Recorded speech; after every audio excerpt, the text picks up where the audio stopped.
For number 23, they want us to find the angle. So once again, this goes back to section 5.4, which you had to watch the video of yourself. And you're supposed to write a trig equation here. So to determine our trig equation, we look at what we're given.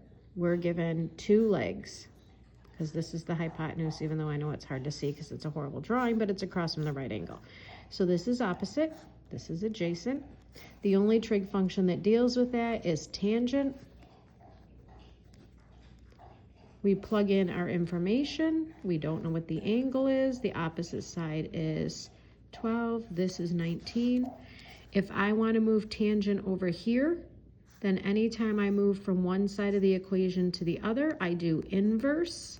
So you are being asked for the inverse tangent of 12 over 17. You make sure your calculator is in radians, which I am.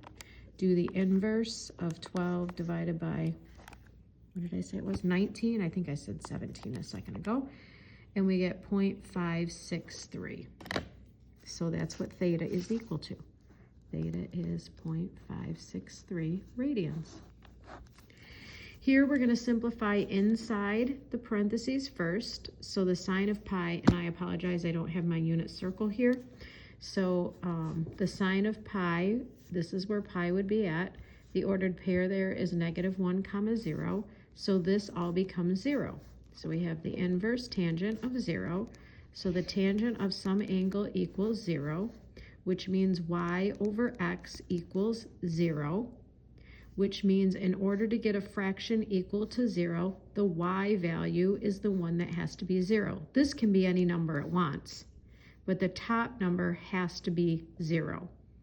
So since the top number has to be 0 in a fraction, in order for the fraction to be equal to 0, then we're saying our y value has to be 0. Since this is inverse tangent, we are limited to this and this quadrant. And where the y value is 0 is this angle right here, which is angle 0. We haven't rotated it at all. And so your final answer then is 0. Right here, we're going to simplify inside of here first. So the sine of pi over 3, first of all, we are in quadrant 3. The y value at pi over 3 is square root of 3 over 2. Since we're in quadrant 3, that's a negative number. Yeah, I would not expect you to do one of these. I just realized. Let me make sure I did that right. Pi over 3 would be 1/2, square root of 3 over 3. Sine would be square root of 3 over 2, blah, blah, blah. Yeah.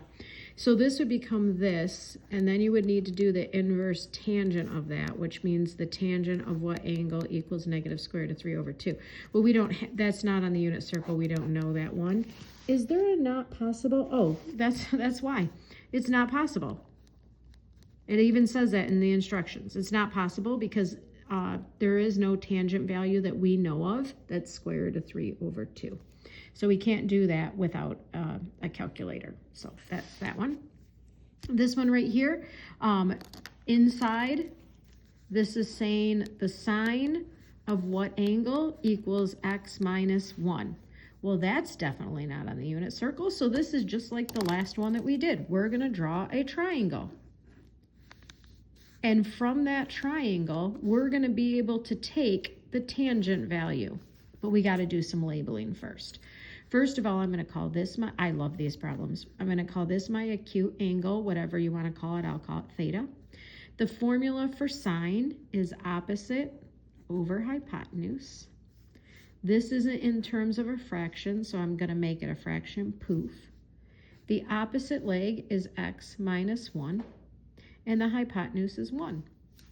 So for tangent, my formula for tangent from this triangle is going to be opposite, so x minus 1, over the adjacent. Well, I don't know the adjacent side, but I can find it because since this is a right triangle, I can use a squared plus b squared, I don't know why this pen doesn't write, equals c squared. So A, I'm going to let B x minus 1. I love this problem so much. B, I don't know, and C is 1. You square this. Don't ask me again why you do it this way. I've explained it at least 100,000 times. Here, remember, x minus 1 squared means x minus 1 times x minus 1. So you got to FOIL it or however you do it. We're trying to solve this for b. We want to know what this side is, so we want b by itself. So we're going to move all of this over. So I'm going to subtract x squared. I'm going to add 2x. I'm going to subtract 1. The 1's are going to cancel. I'm going to take the square root. So I'm going to get the square root of all of this. So b is equal to that, which means my adjacent side is equal to that. So my final answer is that over, and I'm going to have to check in the back of the book because I did not check before I did this problem to see if they just left this root in the denominator. So let me check that real quickly. This is number 37. Yes, they did. They left that.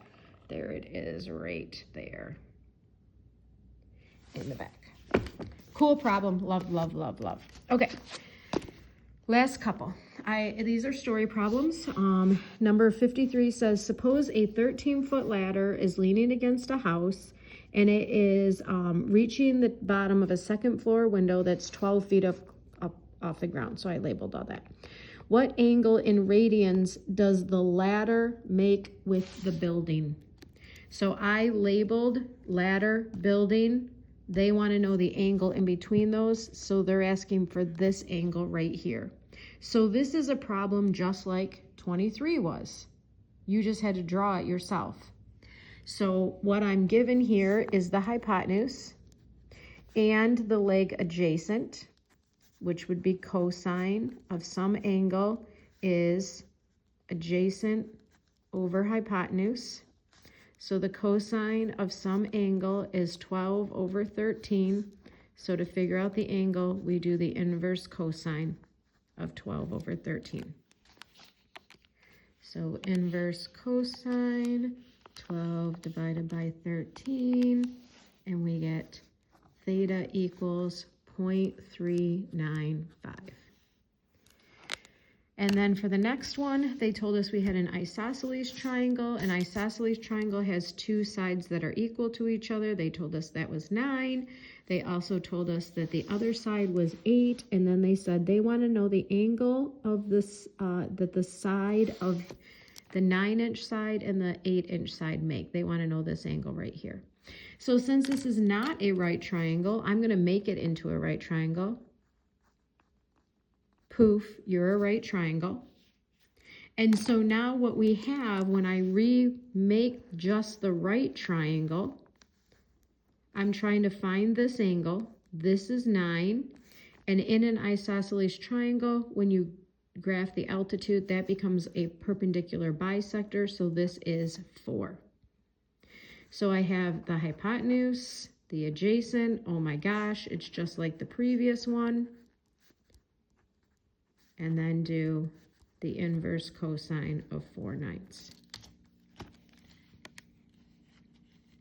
Just so you know, these videos take forever to upload, so that's why I'm talking so fast. So we get 1.110 for theta. Remember that these are in radians. All right, the last one. They told us to take the line y equals negative 3x. So the line, y equals negative 3/7 x.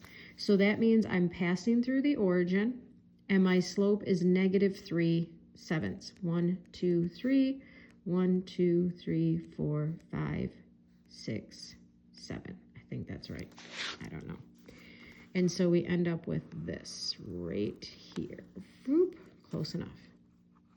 And then it wants to know what is the angle that is created with the negative x-axis and the line.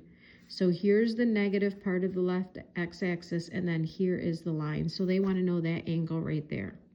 Well, ladies and gentlemen, my slope was negative 3/7, which means this was 3. My rise was 3. And this was 7. My run was 7. So once again, it's a problem just like we had up there.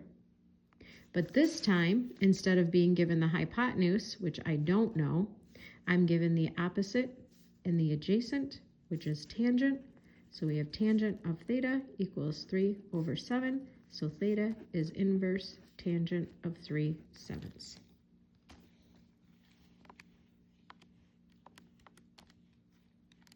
which is 0.405.